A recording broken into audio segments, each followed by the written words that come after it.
Hello everyone, আজকে বানাবো chicken মালাই টিক্কা। তো চিকেন মালাই টিক্কা বানাতে আমি কি ইনগ্রিডিয়েন্টস এর মধ্যে ইউজ করেছি সেগুলোই তোমাদের সাথে শেয়ার করছি। ফার্স্টেই দেখো, এখানে আমি মাংসটা টুকরো করে কেটে নিয়েছি। আর এটাকে কিন্তু ভালো করে ধুয়ে একদম জল ঝরিয়ে নিতে হবে, যাতে মাংসের মধ্যে কোনো জল না থাকে। তো এরপর চলো একে একে বাটা মশলাগুলো দেবো। ফার্স্টেই দিচ্ছি রসুন বাটা। এখানে কিন্তু আমার মাংসটা অনেকটা ছিল, তাই আমি 1 চামচের একটু বেশি রসুন দিয়েছি। তোমরা যতটা মাংস নেবে সেই রকম পরিমাণ মতো রসুন দেবে। তো তারপর আদা বাটা দিয়ে দিলাম। এরপর গোলমরিচের গুঁড়ো, গরম মশলার গুঁড়ো 1 চামচ আর স্বাদ মতো নুন দিয়ে ভালো করে মাংসটাকে ম্যারিনেট করে নেব, যাতে মাংসের মধ্যে মশলাগুলো খুব ভালো করে ঢুকে যায় এবং মাংসটা খেতেও ভীষণ টেস্টি লাগে।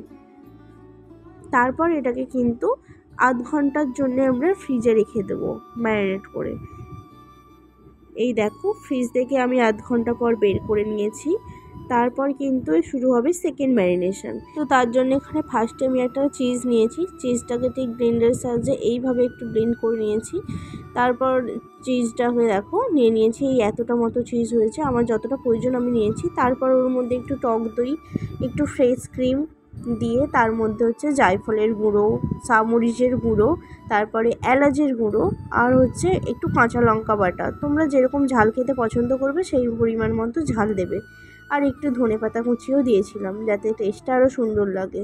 এরপর যেটা করব সেটা হচ্ছে সমস্ত উপকরণগুলোকে ভালো করে মিশিয়ে নেব। সমস্ত উপকরণ কিন্তু ভালো করে মিশে গেলে তার মধ্যে এক এক করে চিকেনের পিসগুলো দিয়ে দেবো, দিয়ে আবারও ভালো করে এটাকে ম্যারিনেট করে নেব, যাতে করে কিন্তু সমস্ত উপকরণগুলো মাংসের মধ্যে ভালো করে মিশে যাবে।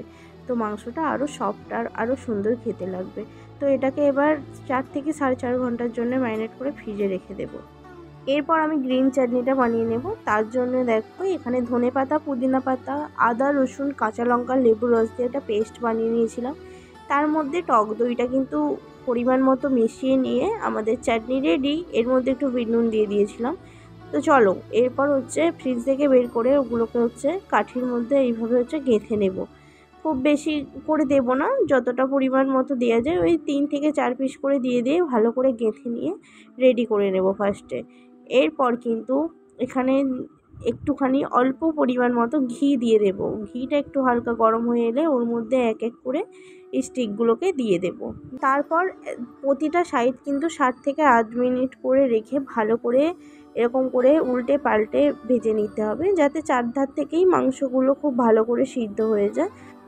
আর এরকম একটু ব্রাউন হয়ে এলে বুঝবে যে প্রায় এটা হয়েই এসছে। তারপর কিন্তু এটাকে স্মোকি ফ্লেভার দেওয়ার জন্য গ্যাসের ফ্লেমটা অন করে সেখানে একটু হালকা করে 2 থেকে 3 মিনিট মতো একটুখানি পুড়িয়ে নেব। তারপরেই কিন্তু আমাদের দেখো চিকেন টিক্কা একদম খাবার জন্য রেডি। এরকম গ্রিন চাটনি দিয়ে এটাকে সার্ভ করে দেবো। ভিডিওটা কেমন লাগলো অবশ্যই জানিও, আর ভালো লাগলে লাইক, কমেন্ট অ্যান্ড সাবস্ক্রাইব করে চ্যানেলের পাশে থেকো। আর দেখা হচ্ছে নেক্সট ভিডিওতে। ততক্ষণের জন্য টাটা, সবাই খুব ভালো থাকবে।